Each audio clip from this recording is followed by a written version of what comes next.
All right, guys, welcome back to another episode of the League Express podcast. My name's Jake Kearnan, and joining me as always is the editor of League Express, Martyn Sadler. And Martyn, today we were meant to be joined by the great Gary Schofield, but he can't join us today, unfortunately. Yes, sadly, Gary's gone down with COVID, I'm very sorry to have to say. We'd floated the fact last week that he'd be joining us, but can I just send our best wishes to Gary if he's watching? I'm sure he probably is. And get well soon, Gary, and hopefully we'll have you on in the near future when you've fully recovered. So let's keep our fingers crossed about that. Do you have any home remedies you like to try when you're sick, mate? Any chicken soup or anything like that? What I do, I'll tell you what, if ever, I mean, it's very rarely that I get ill, but if I ever do, I just go to bed, close my eyes, go to sleep, and hope to wake up the next day feeling better. Yeah, that's my advice. Just go and rest, drop everything, go to bed, and go to sleep. That's always the cure-all for me. Yeah, I'm not the most pleasant person to be around when I'm sick, mate. I hate it. Well, sleep is what Dr. Sadler recommends. Oh, absolutely, mate. Taking that on board. Okay. Now, Martyn, we had plenty of action happening over the weekend, mate. Some really exciting games in the Super League and also down in the NRL. But I think the Super League. Well, you certainly couldn't have gone to sleep watching those games, could you? There were some fantastic games. Yeah, mate. Yeah. We'll get right into it, mate. Lead defeating Salford 14 points to 6 on Friday night in front of a packed crowd. Yes, 2-0 at half-time, Salford winning, and Lee coming out and scoring 3 tries in the second half in front of their own supporters. I actually wrote a reflection piece on this game, as I did for the other game in League Express, and I sort of just made the point: do teams play better when they're playing towards their own supporters in a stadium? Because there were 4,000 Lee fans there, mainly nearly all of them at that end of the ground, to which they were playing in the second half, and they scored 3 superb tries. Edwin Apapi, I think, is a potential contender for the Man of Steel. I don't know whether he's in the running, but I suspect he probably isn't, actually, because he missed too many games and, at the start of the year, Lee weren't in great form and they've had this incredible second half of the season. But, I would make... If the Man of Steel was decided in the way it used to be, before they copied our Albert Goldthorpe way of deciding the Player of the Year, I think Edwin Apapi would be a very strong candidate because, in the old days, the Man of Steel, in a sense, the award reflected the title. They used to give it to the player who had all those great qualities that suggested a Man of Steel, resilience, toughness, determination, commitment, and so on. And I think Edwin Apapi has had those in spades this year. I just think he's been absolutely brilliant. And, he is a potential Man of Steel, but I don't think he'll be in the 3 players who will be announced tomorrow. So, but he certainly could be, as far as I, if I were now picking the Man of Steel just without needing to look at the points gained in the Man of Steel table, he would be one of 3 shortlisted that I would make anyway. Maybe one to keep an eye on for next year, perhaps. If yes, maybe stay healthy for the season. Yeah, that's the point now. With the Man of Steel voting, you've got to stay healthy. You've got to, and I made this point, last week when we talked about Mark Sneed winning the Albert Goldthorpe medal. There are 1 or 2 players, like Matt Duffy, who sort of fell near the final hurdle because he got injured and didn't keep accumulating points, but still managed to come very close. And you get that, you get that situation, and that's a result of the particular method of deciding who the winner will be. And if I were running the Man of Steel, I'd go back to the old system because I think it's too similar to what we do and to the Dally M medal. But B, I think, there are 2 elements, in my view, Jake, to judging how good a rugby league player is. On the one hand, you've got skills, and on the other hand, you've got qualities. Skills, the ability to pass a ball, the ability to catch a ball, the ability to kick a ball, the ability to tackle and so on and so forth, the ability to be in the right place at the right time. But then you've got what I term qualities, as I say, toughness, endurance, stamina, commitment. discipline, teamwork, and so on. Those are the things that I would tend to judge the Man of Steel on. Whereas the Albert Goldthorpe Medal, I always said it was an award that was based on skills, and it's the skillful players who tend to come out on top in that award. You've got the top players like Sneedy, like Mikey Lewis, like George Williams, and so on, and Dufty, and so on. But I think qualities are just as important. What you'll now find is that a player like, for example, Jamie Peacock, who displayed all those qualities I've talked about, in abundance when he played, he would never win the Man of Steel now because he wouldn't pick up points on a week-by-week basis on the basis of his skills, that are demonstrated in a game. Or at least I don't think he would. You never know. But I do think the Man of Steel made a mistake when it changed the way that it, judged players.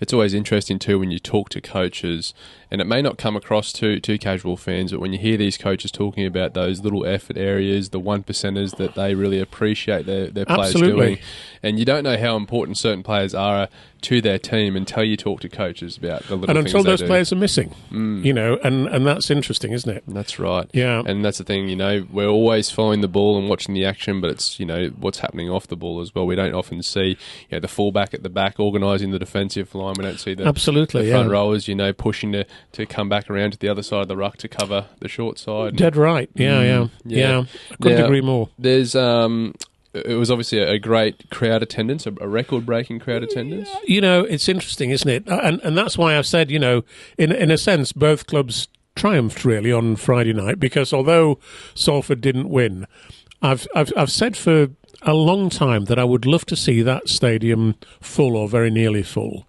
for a Salford game, and I was delighted to see it. Obviously helped by 4,000 Leigh fans, of course, but nonetheless, it was I think it's really a nice stadium, and when it's packed, it looks great, and it's an atmospheric venue, and it couldn't be better, and it really, without wanting to be too bitter, really, in a sense. I hate to see the Sale Sharks Rugby Union team drawing bigger crowds at the Salford Community Stadium than Salford Red Devils do.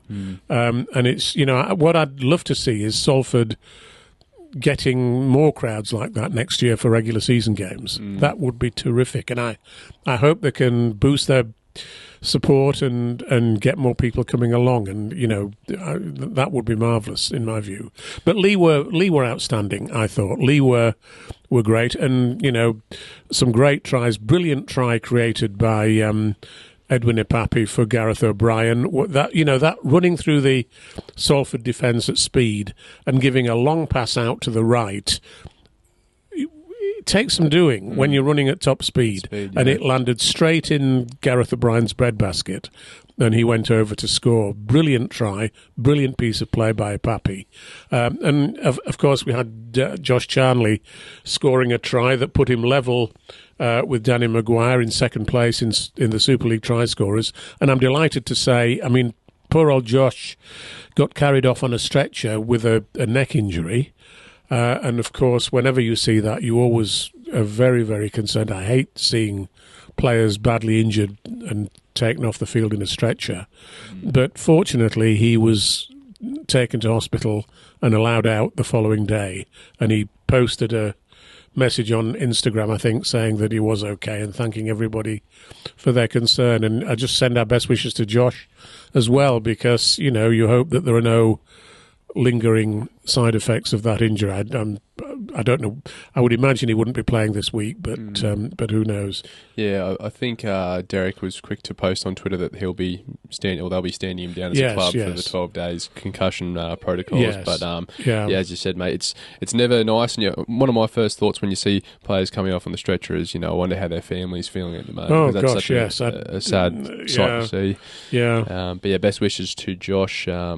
And fingers crossed if Leigh can get a win this weekend, we might see Josh at Old Trafford. Perhaps. Well, I'm sure he'd grace Old Trafford. There's no doubt about that. Yes. Yeah. All right, mate. And just quickly, on this match, Salford, when you look at their season as a whole, do you think it's a successful season for them? Well, I mean, they keep saying, they were predicted at the start of the season to finish in 11th place. They finished 4th. So would you regard that as a success? Certainly. I think anybody would, wouldn't they? And, it's got to be a success. But as Paul Rowley said after the game last Friday night, it has been a successful season. It just doesn't feel like it when they've been knocked out immediately after they've been knocked out of the playoffs.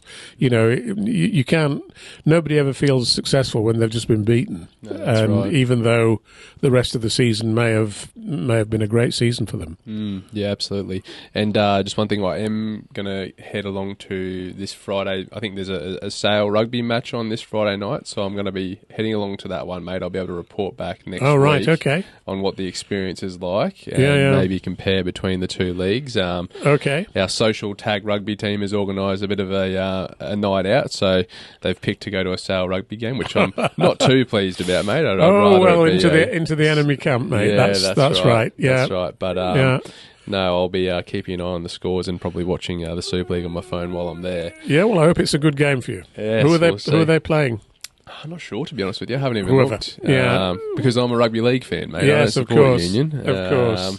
But, mate, we'll move on to Saturday's matchup. Obviously, we had Warrington defeating St Helens 23 points to 22 in Golden Point extra time. Well, I think I said if you can think of a better game this year, Jake, mention it now, because I can't. No, I can't immediately. I was on the edge of my seat for most of the match, especially in that second half. It got quite tight. Fabulous from both sides. I mean, it was interesting, wasn't it, that Tommy Makinson dropped the kickoff. He was peering into a very strong sun, and you could see him actually panic a bit because he couldn't see the ball coming properly, and he dropped it. And within a minute, Warrington scored through Toby King. And I've got this theory, which that game sort of put a bit of a hole through, really, because I always have this theory that you can often tell how a game is going to go in the first, few minutes. And very often, if a team makes a mistake right at the start, it sort of disconcerts them and they play pretty badly for the rest of the game. Well, that didn't happen to Saints, did it? They actually came back from that. Tommy Makinson himself scored 2 tries. He's a brilliant player, I think, always has been. Did you think his first try was a try, by the way, where he just got in at the corner and, the video referee had to decide whether his foot had touched the touchline just before he got the ball down? Yeah. And the referee had gone up awarding it as a try, going to the video referee. I think with the on-field referee's decision of awarding a try, it's hard to rule it out. It's hard to rule against the referee in that instance. He couldn't get a good look at it, could he? The video referee. And I'll tell you something. The interesting thing about that is that we might be finding next year that the rules on referees and video referees change, because we might move away from the referee giving his own verdict and simply going up to the video referee and saying, "I don't know. I don't know." And in that case, if the decision had gone to the video referee and the referee had said, "Well, I don't know whether Tommy Makinson scored or not, or whether his foot was in touch," would the video referee then have awarded the try? That's really an interesting one, isn't it? You might have found that the referee adopted a cautious approach and said, well, we can't be sure, so we're not going to give it. So, that's an interesting illustration of how a change in the video referee rules might lead to a change in outcomes. Because I know back in the NRL, it used to be it would just go up to the video referee. There was no on-field referee decision.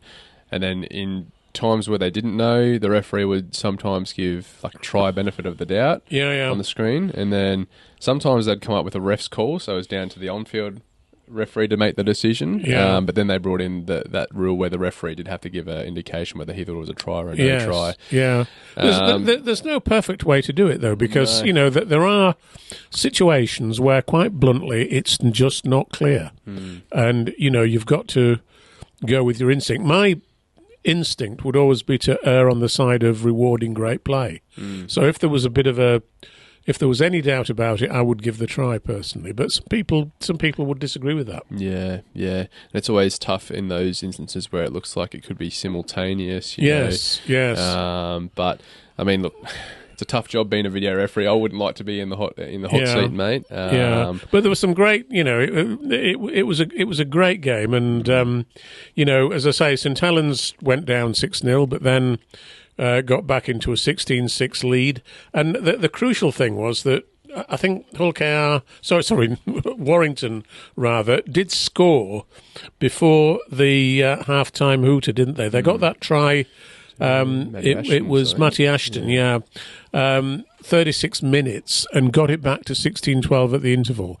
I thought that was really crucial because, if there'd been 16-6 down at the interval, I think Saints would have really been able to hang on to that lead. But of course, they scored further tries, took a 22-16 lead, and then incredibly, right at the very end. Amazing, wasn't it? The try by John Bennison, right on the, almost on the hooter, right in the corner, and we were all waiting for Mark Percival to, try to add the conversion. And it's funny, quite a few of the Warrington players said afterwards that they all knew perfectly well that Mark was going to kick that goal, and I sort of had the same feeling watching it as well, that. I have a funny feeling he's going to kick this one and take it to golden point time. What did you think? Yeah, I mean, I've sort of covered a lot of St Helens games this season, and he's so accurate with the boot. Yeah. What I found interesting with that conversion, because obviously it was going to be 2 points to level the scores. The fact that he decided, no, this result is going to ride on this kick, and he just took his time. Pretty much the siren went as he kicked it, I'm pretty sure. So, there's two things there. He could have went quickly and missed it, but then had a chance of receiving the ball and going up and scoring another try. Yeah. But he decided, no, I'm going to take my time, ice this kick, take us to golden Absolutely, point. yeah. So you've got to commend him for that. Extremely high-pressure situation, and absolutely nailed it. Yeah, but the tragic thing was that it was then his mistake that allowed Warrington to win, because he kicked the ball and kicked it straight out from inside his own half. And Warrington got the ball. George Williams had already had a kick brilliantly charged down by Morgan Knowles. I thought Morgan Knowles was fantastic in charging that field goal attempt down. But after Percival's mistake, Warrington were able to manoeuvre themselves into position for a second attempt by George, and he got it. And, that was, great jubilation, I've got to say. Yeah, it was scenes just watching the Warrington players jump all over him. And fabulous, yeah. Yeah, I'm sure Sam Burgess' palms were sweating. There's probably a pool of... Well, you could almost, you could tell, when Bennison went over for that try, the camera flashed to Sam, and you could see him thinking, oh, gosh, no, here we go, let's hope not, That's right. But fortunately it worked out for them. And just on, we spoke about Edwin Apape's performance for Lee, how good was George Williams' performance as a whole for Warrington? I thought George Williams was absolutely outstanding. He gave the final passes for two of Warrington's tries. That little pass that he gave to Matty Ashton, just the sort of round the corner pass, wasn't it? Just such brilliant judgment, really, of the situation. He's got such a degree of intelligence about the game as George Williams, and Matty Ashton, give him loads of credit as well for just being there to take that pass and then to step inside two defenders to score the try. Absolutely fantastic to watch, I thought. And you could compile some, a video of some of the tries of the year, or just tries of the playoffs, actually. And, that would, you'd go with that Gareth O'Brien try the previous night. You'd go with the Matty Ashton try from Saturday evening as well. And just brilliant, just wonderful to watch. And I think I mentioned, though, in my, colour piece about that game, Jake, that the only thing that was disappointing to me, I mean, there was a crowd of 12,000 or so there, wasn't there? But it was disappointing to see so many gaps in the main stand. And, why weren't Warrington able to sell out the main stand? I'd love to know what happened there, because, it always, for a very important game, it always looks bad if a main stand isn't virtually fully occupied, and that's so frustrating. That's right, and that was one of the things I sort of texted you when we were watching the match. Was the two things I noticed was, one, the empty seats, and two, there was some branding on the field made after our discussion last week. Yes, Betfred Super League branding was there. Yes, that's really interesting, isn't it? And I mean, I'm not going to claim the credit for that. That must have been planned, surely. You would think before our discussion last week. But yes, at least it looked better. Although there's still no branding of the grid lines, is there? As there is in Australia, of course. So, maybe they're getting there. Maybe they're rethinking it. And it did look a lot more professional, though, didn't it? Oh, of course it does. Of course it does. You've got to have... You've got to have branding on your pitch, in the stadium, everywhere in the ground. You've got to be able to tell your audience who you are and what you are, and what you're doing. And the game's really got to grasp that particular nettle, in my view. No, definitely. So obviously, George Williams, he was probably man of the match for that one. Edwin Apape, the first. Well, again, I'm sure that George will be named in the 3-player shortlist. For the Man of Steel award this Wednesday afternoon. It's Wednesday at 3:30. They reveal the names, and we'll see what happens. Now, I asked you this before for Salford, but looking back at the Saints season, do you think they're disappointed with how it's all turned out? Well, yes, of course they're bound to be disappointed at going out in the first week of the playoffs. But given the season they've had with injuries, which has been pretty unprecedented for St Helens, I think. I don't think they can be too disappointed, because at one stage it looked as though they might not make the playoffs.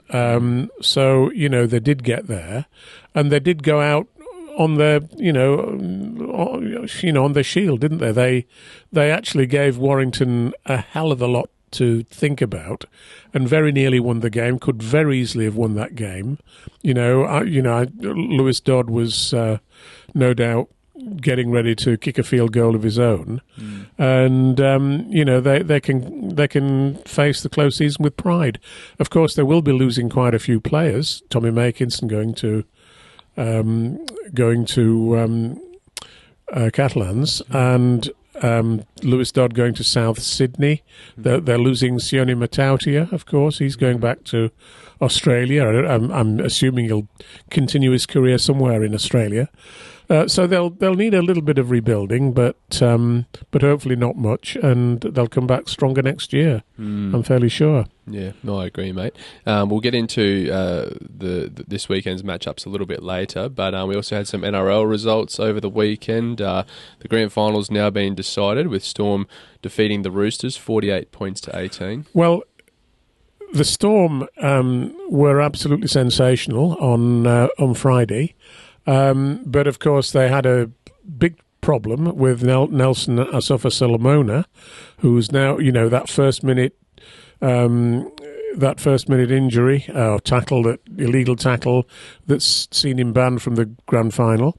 So that's going to be a problem for them. We might see, we will see somebody coming in to replace him. We don't yet know who that will be.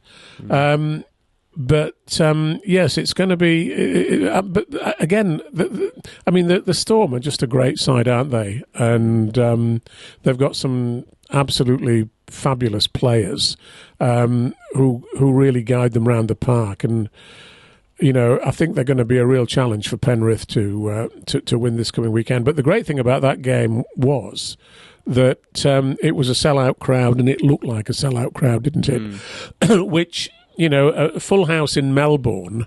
I think they were helped by the fact that there was no, there was no Melbourne team this year in the AFL Grand Final, and it was Brisbane and Sydney in that game. Yeah. So, probably a lot of AFL fans decided to go along to Amy Park and give rugby league a look, and I really do hope they enjoyed what they found there. Absolutely, and it was probably one of the best matches all year for Cameron Munster. I think he had 2 tries. I think Jerome Hughes had 3. Pappenhausen scored 2, I believe. Well, Jerome Hughes, he's become a really great player, hasn't he? And, he is, I think he's a real challenge for Nathan Cleary. I think, you always like to pick out individual matchups in a grand final, and Cleary versus Jerome Hughes will be a real great one to watch at Accor Stadium on Sunday. So, but yes, the kid who really impresses me at Melbourne is that young centre Jack Howarth. I think he's come on in leaps and bounds this year. So, he's really one to watch. Well, it looks like he's found his home there in the centres. I know when he was coming through the ranks, they were sort of not having trouble, but they were trialling him in a few different positions. I know he's played through the middle. But, centres, looks like he's found his home, out wide there. But just on Nelson Asafa-Solomona, you could argue, he probably does deserve a suspension for that contact on Lindsay Collins. Probably, yeah. I don't think you can argue with it. But is it disappointing not to see him in the grand final, especially when? Well, it's disappointing for Melbourne fans, not so much for Penrith ones, I would think. I think they'd be delighted, actually. Yeah. But yes, it is. And it's disappointing for him personally, but, I think it was a fairly clear headshot, sadly. And obviously the player who was at the other side of it, Lindsay Collins, he left the field in the first minute and couldn't come back. So, interesting as well with the Roosters, there are 2 players there who will be in Super League next year, Luke Keary with the Catalans and Jared Warrior-Hargreaves coming to Hull KR. That's something to look forward to, isn't it? Yeah, absolutely. And we can't wait to see those players. I am a little bit nervous for Warrior-Hargreaves. I think he's going to have to lower that tackling technique that he has. Well, yes, but we'll see how he. I'm sure he'll be aware of that, and we'll see how it works out. But from all reports, he's a really good clubman, a great person off the field, and I'm sure he'll be a great leader for that Hull KR pack. Absolutely, yeah. But yes, I was just a little bit disappointed that we're not going to see Fisher Harris taking on Nelson on the field this weekend. Absolutely. But, it is what it is. Any other matchup? Panthers? Well, Joe Chan might be, in the side, the ex-Catalans player for the Storm. We'll see whether he gets picked or not. One to keep an eye on. Yeah. And obviously, any other matchup, mate, Panthers defeating Sharks 26-6. Both games are really, quite big scorelines when you think about it. But no surprises here. Yeah, I mean, the Panthers scored 3 tries in the last quarter of the game, didn't they? It was actually quite a close game, but the Panthers were too strong in the end, as everybody expected them to be. But the Sharks did well to get to the last 4, I think, and but they were always just struggling up against such a strong Panthers side, and. The problem for the Panthers is that Nathan Cleary has got a shoulder problem, and if they weren't in the grand final, I think he'd be getting surgery on that shoulder pretty quickly. But obviously, there's one more game to play, and the question is, will his shoulder, stand one more game? And obviously, they're banking on it, so he will be in the side, I'm pretty sure, and. We'll have to see how that works out. Well, they've got good insurance with Brad Schneider on the bench. It was a very good player, yeah. Ex-Hull KR man, of course. Yeah, it'll be great for him to get some experience in the grand final. Yes. As well. So, yes, I'm really looking forward to that one, mate. Mate, we have a bit of championship news. It looks like Sheffield have fallen out of the... blown it, yeah. Just amazing. Race. We were all saying last week that game between York and Featherstone was going to be crucial because the loser would drop out of the playoff places. And we were basing that on the assumption that Widnes would win at Barrow, which they did, and that Sheffield would win at Dewsbury, because Dewsbury had only won one game before the weekend. But amazingly enough, Dewsbury rose to the occasion and beat Sheffield and knocked them out of the playoffs, which was quite amazing, really, looking at what had gone before. So, good luck to Dewsbury and tough on Sheffield, but we've now got We now know who the 6 qualifiers will be in the in the Championship playoffs.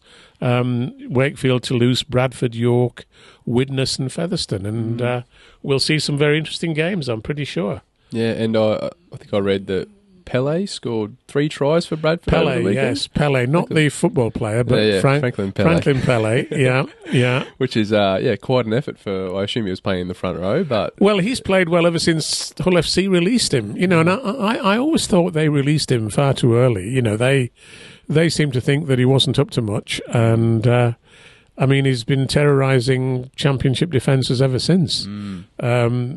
He's been absolutely outstanding, and yes, it's a strange one, isn't it? All right, mate. We'll jump into some of the news topics from over the past week or so. We got news that Mikey Lewis has won the Rugby League Writers and Broadcasters Association's Player of the Year award. Yeah, obviously. Quite well deserved for Mikey. I think he's been outstanding this year. Yeah, and good luck to him. Again, we've talked about the Man of Steel. That the shortlist is out this Wednesday, and I'm sure he'll be in it. I've not got the slightest doubt about that. So, yes, great for all the journalists and broadcasters and so on who have cast their votes, and I think Michael Lewis has still got a lot of potential improvement in him as well. He's a very young kid. He's very dedicated to the game.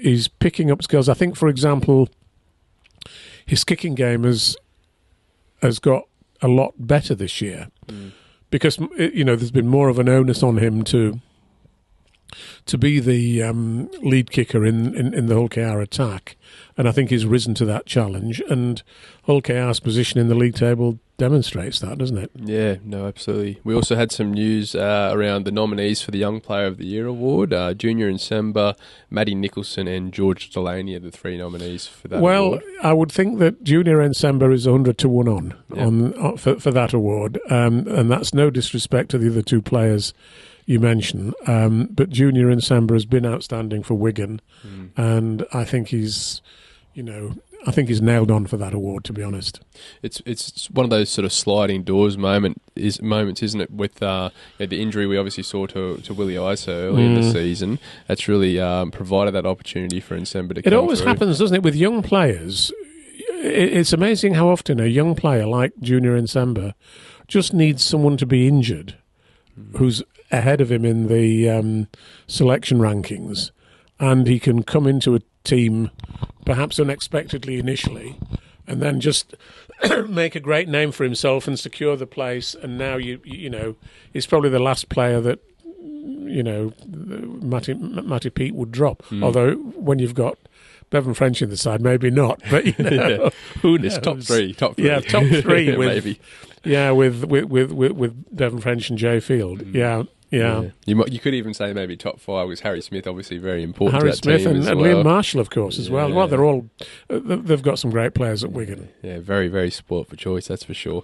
They made some big news in the NRL, obviously for me as a Broncos fan, but Kevy Walters has officially parted ways with the Broncos following an end-of-season review. Well, you're a Broncos man, aren't you?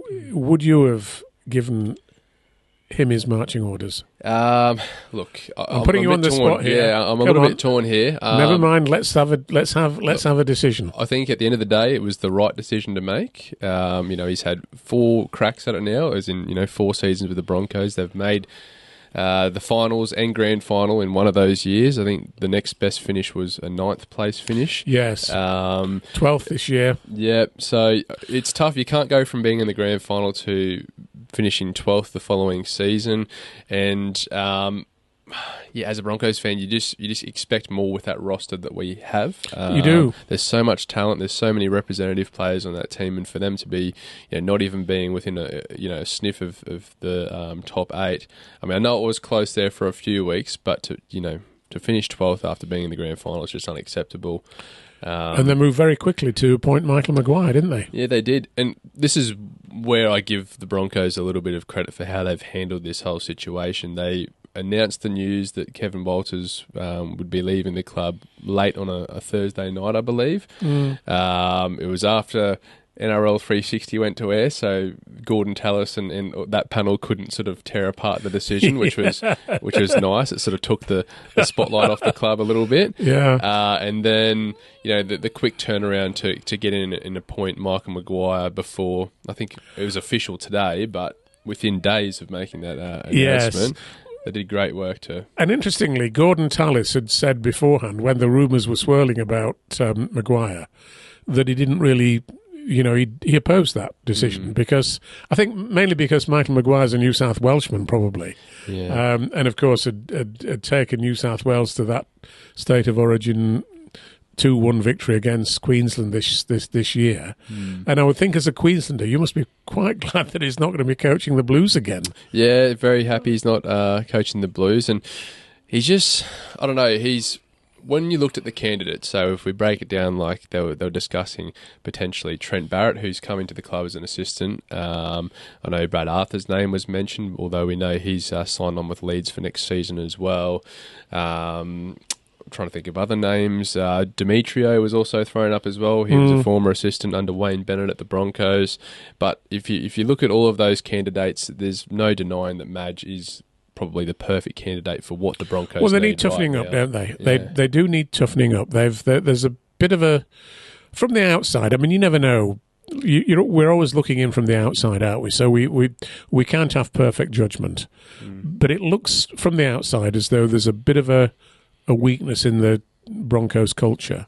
They're not tough enough, it seems to me. When push comes to shove, they just lack that little edge of steeliness, you might say. And if there's one thing that Madge Maguire brings to a club, it's steeliness and totally one-eyed, total single-minded determination to be successful. And I think he will bring that to Brisbane, and I think I think he'll upset a few people on the way because he's very intolerant of lax standards, put it that way. But I think, Brisbane will be a lot better next year for his arrival. Yeah, definitely. And it's like we've seen what he was able to do with Wigan when he came over here. We saw what he did with Souths. Well, with Wigan, 2010 was his first year. They won the grand final. 2011 was his second year. They won the Challenge Cup. So, yes, but he was a very hard taskmaster. Yep. And, his methods were not always appreciated by everybody at Wigan. And... But they worked, and you've got to say that, haven't you? He's known for his grueling, tough pre-season camps that he does, and I sort of am happy that there's Broncos players that will have to experience that next season. Because, they'll be. I mean, it'd be interesting to know what their reactions would be, wouldn't it? One candidate I sort of thought about, which would be an interesting appointment, was Brad Thorne, who obviously former rugby league, rugby union player, has most recently coached the Queensland Reds. I'd love to see him involved in one way or another, maybe getting brought back on into as an assistant. Because he's a well-respected former player who hasn't had anything to do with the club for quite a while now. I think he might have been, come and done a few pre-season days, maybe last year or the year before. I think if he's going to get back into rugby league, the way for him to do it would be to come in as an assistant first of all, because he's been away for too long probably to come back as a head coach immediately. And I think he'd need to acclimatise himself into the game for at least a year, maybe 2 years, before taking on a head coach's role. But it'd be great to see him back in rugby league, I think. Yeah, absolutely. Very smart guy. But I suspect that even he might realise that to go straight in as a head coach might be a big ask. And look, it's a tough job being the coach of the Broncos. You've got also you've got you're under so much scrutiny, aren't you? Yes. So, fingers crossed and knock on wood, Madge can turn it around. It'll be great to see, especially as a Bronx fan. But yes, we will move on to some other news, mate. Speaking of Junior Nsemba, he's just inked a 6-year extension, I believe, which will see him through till 2030 with Wigan. Yes, my goodness, yeah. Good insurance for Wigan if an NRL club comes knocking. Oh, well, obviously, they if an NRL club comes knocking, they'll expect a big transfer fee. And the same with Zach Eckersley, who's just signed a new 4-year deal. Yeah. I mean, Wigan just keep bringing young players through, don't they? And these two young players have shown their worth, and Wigan have rewarded them, and that's the way to do it, isn't it? I was talking to my partner the other day, and I was saying it's really hard for me to look at Nsemba and say he reminds me of this back row or this second row back in the day, because he's just such a unique prospect, I think. And I just think once he develops, like getting the arm free and getting a few offloads away, I think he's just going to be just destructive, devastating, you might say. Yes, and one of the great things about him, I mean, he's obviously got an African heritage as junior, and I love seeing more players with that heritage coming into our game, because there is quite a lot of rugby league activity now in Africa, in various African nations, and I think that's just wonderful to see. And it would be great to, one day perhaps maybe to be able to put an combined African team together of players who were either born there, who are first generation immigrants from Africa, both in England and Australia, so that we could, have a team representing that continent. That would be terrific, in my view. Yeah. Now, just another topic I want to get your opinion on, mate. There's a lot of media scrutiny on Kalen Ponga opting out of playing end-of-season rep footy. Obviously, he's had a few injuries this year as well. Well, there's a debate. I mean, he opted out, but then he's opted back in again, hasn't he? And there's a debate actually about who he actually should play for, because he was born in New Zealand, wasn't he? Yeah. I mean, I would prefer to see players playing for their country of birth, actually. And I think he'd do a great job for New Zealand. And it's interesting too, because I only saw this the other day that he's only represented Australia for that Nines World Cup tournament that we had. He hasn't actually played for him in a 13-a-side. Well, he'd be a perfect Nines player, wouldn't he? Yeah, and he was involved in like the junior Kiwis camps as well. So, yes. Although I think if he plays for New Zealand, he won't be able to play for the Maroons anymore. Is that the rule now? I'm never quite sure. With them being a tier 1 nation, I don't think he could represent. No, right, Queensland okay, again. So, okay. But who knows? Maybe one day down the track he decides to switch his allegiance. Yeah. But yes, it's sort of brought that debate back about whether it's time to shorten the season. Oh gosh, of course it is. On international rugby league. Well, I'll tell you something, Jake. My ideal would be for the season to run from early April, late March. Let's say from Easter to late October, with the month of July dedicated to international football. I think that would be the great time to have international football, so that when the grand final's played, that's the end of the season, because we've got the Pacific Cup coming up after the grand final. But people switch off from rugby league after the grand final. The grand final is such a symbolic game that for many people it symbolises the end of the season. And I think, rather than have international football going on beyond that date, let's have it in the middle of the season, and let's pause the season perhaps and have a month that's dedicated to international football in July. And if we did that, we'd have a lot more Australian fans coming to England if there were internationals, national series in England, coming for the English summer. There'd be a lot more English fans going to Australia to follow there, because it's a holiday time in England in July. I think the international game is missing a trick by not doing that. And my prediction is that one day, some years down the track, that's what will happen. Imagine if we had our own Six Nations tournament. Oh yes, in the middle of the season. That's the thing to aim for. Yeah, that's got to be the thing to aim for. Because with the way the teams are at the moment, you could put together quite a competitive Six Nations tournament. Of course, you could. Obviously, you'd have your top three, most years. But with the way Samoa and Tonga have been advancing over the past couple of years, of course, even Papua New Guinea are getting better by this. And they will get better as they get a team in the NRL, won't they? Yeah. So, hopefully one day they'll listen to us, mate. Yeah, absolutely, yes. Yeah. All right, mate. Any other news you want to touch on before we look at some of the matches taking place this weekend? Let me just have a quick look at what we had in League Express. I think we're probably okay. Are you still going to go to that Gould launch? Vikings later this afternoon, having a launch of their new club in the town of Gould. When we finish this podcast, I'll be heading off there to join them for lunch, hopefully. Very kind of them to invite me. So we'll see what they've got to offer. I think it's something quite exciting to look forward to. Oh, nice, mate. Yeah, Perks of the job. Well, hopefully so. Well, it'd be a lot better if it wasn't raining like hell outside, and I've got to drive all the way there on the M62, which is not much fun. But we'll get it sorted out. Yeah, rain. It sort of brings out some scary drivers. That's for sure, mate. It does. I don't know what's worse: people driving, a few miles under the speed limit, or people, sticking on the speed limit. Don't put me off going. Whatever you do. Yeah, oh, mate. Travel safe for that one. And I'll let you know next week what it was like. Yeah, that'll be good. All right, mate. Well, let's take a look at the Super League matchups this weekend. We've got two grand final qualifiers. Hull KR taking on Warrington on Friday night. Who do you like in this one? Oh gosh, that's without Hull KR without Elliot Minchella. I think they're very unlucky to be without Elliot Minchella. They're without him simply because they finished second.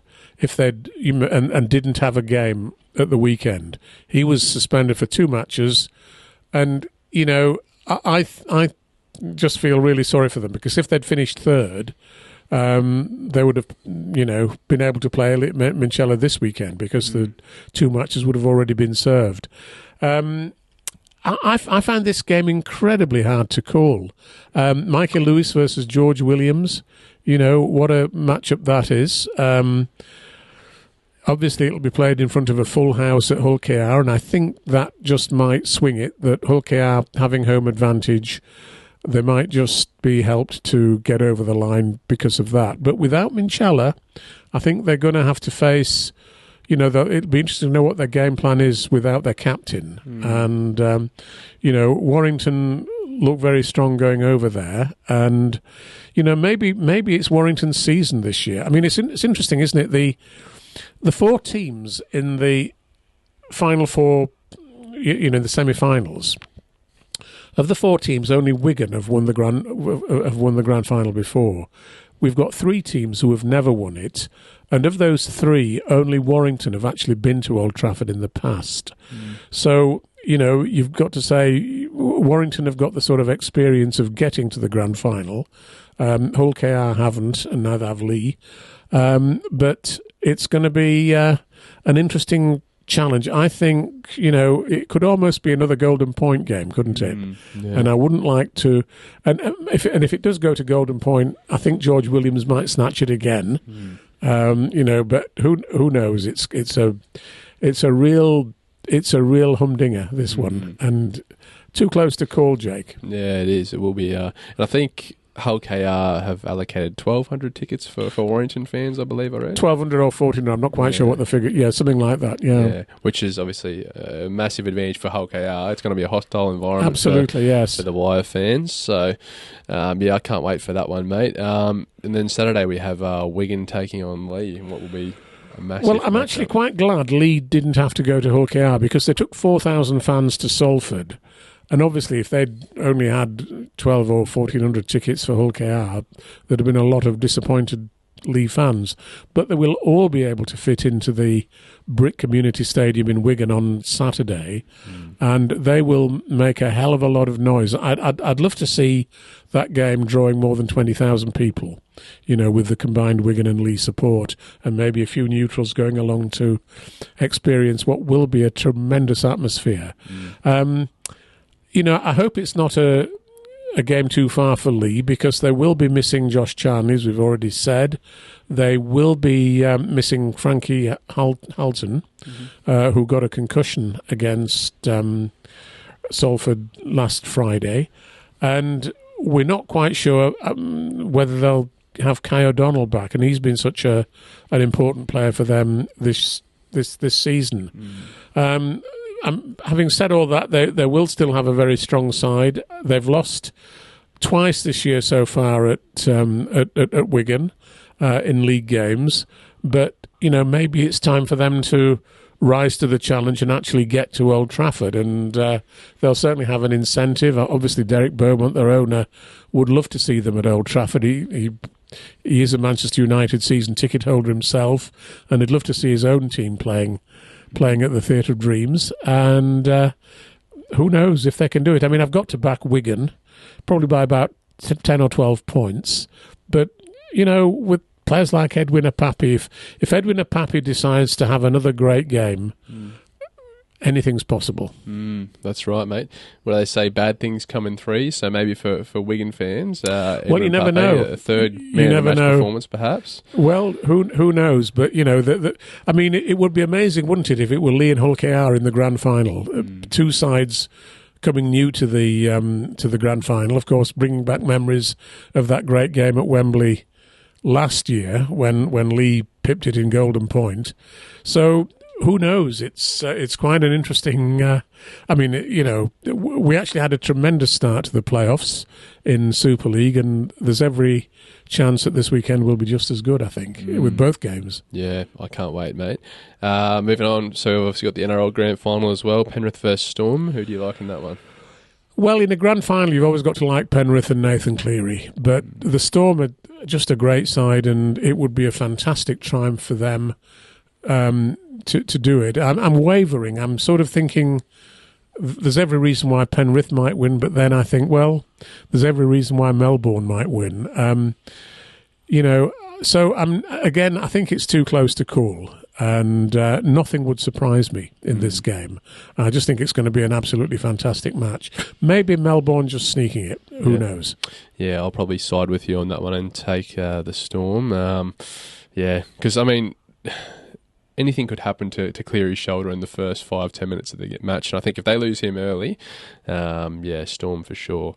Now, mate, we've got a League One playoff final as well. Hunslet taking on Keighley, I believe. Yes, that's right. It's actually at Keighley, isn't it? Whereabouts are we? Just looking at yes, Keighley versus Hunslet on Sunday, and that game is going to be shown live on the Sportsman. Yes, the Sportsman website. So that'll be something to really look forward to. You've got to back Keighley for this game, I think. Yeah. And if they do win, they will then go forward to play Swinton Lions in the promotion relegation match the following week to decide whether Swinton get relegated and Keighley get promoted, or whether the two sides stay in their respective competitions. So there's a lot at stake in that game, and there are also the eliminators taking place in the Championship. Yep. York Knights versus Widnes Vikings. Widnes have got into the playoff places. I'm really glad to say I think they've deserved to be there. And that's going to be a tough game for both sides. And Bradford versus Featherstone as well. You'd think that Bradford would be the favourites there with all the forward power that they have, including Franklin Pele. I think that'll be tough for Featherstone to handle. And then they'll go forward into the last four with Wakefield and Toulouse. Yeah, no, it'll be exciting to watch, that's for sure. We also have the Saints taking on York in the Women's Super League Grand Final this Sunday, I believe, mate. Yes, St Helens versus York Valkyrie. Totally wicked stadium, I believe. Yes, St Helens have only lost one match this season so far, so they will go into the game probably as hot favourites. But it's amazing how great Saints have been at Women's Rugby League since for several years now, and. I think that game again will be on Sky on Sunday, and I think it'll be a game well worth watching. It's certainly one I'll be recording to watch later because we'll be working, in the office on that day. But it's going to be a really interesting match, I think. No, definitely, mate. All right, mate. Well, there's also a promotion relegation battle: Featherstone Rovers versus Lee Leopards. Featherstone are in Super League, but played 14, lost 14. Yep. Lee have been in the championship competition for Women's Rugby League, and I think Lee will probably they've put together a strong women's side in a very short space of time. Yep. And I think Lee will win that game and go into the Women's Super League next year. That'll be interesting to see, and Yeah, I'm sure Derek will be, equally as excited if they can manage to get up. Oh, there's no doubt about it. The Yeah, Leopards can also get a win in the Super League this weekend. Yeah. Right, mate. We might just wrap one things thing. up. Just one thing else to talk about. While I remember, I was actually on Radio Humberside on Monday night talking about the World Club Challenge next year because Radio Humberside are very optimistic that Hull KR will be in it, of course. Yeah. But the question is, if they are in it, who will they play and where will they play it? Now, it seems, from what we can gather, that the World Club Challenge will be played on the weekend of the 22nd and 23rd of February. And, of course, the following weekend, 1st of March, there will be the games in Las Vegas. And Penrith will be playing Cronulla, I think. Yes, it is Cronulla, in Las Vegas on March the 1st. So Penrith will not come to this country to play the World Club Challenge a week earlier.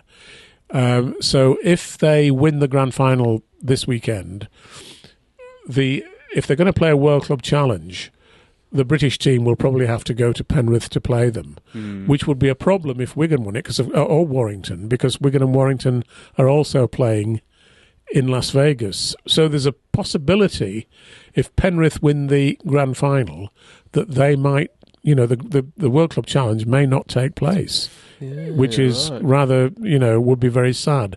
If Melbourne win this weekend, though, the likelihood is that Melbourne would be prepared to come to England to play in the World Club Challenge. So they'd be playing whoever wins our grand final.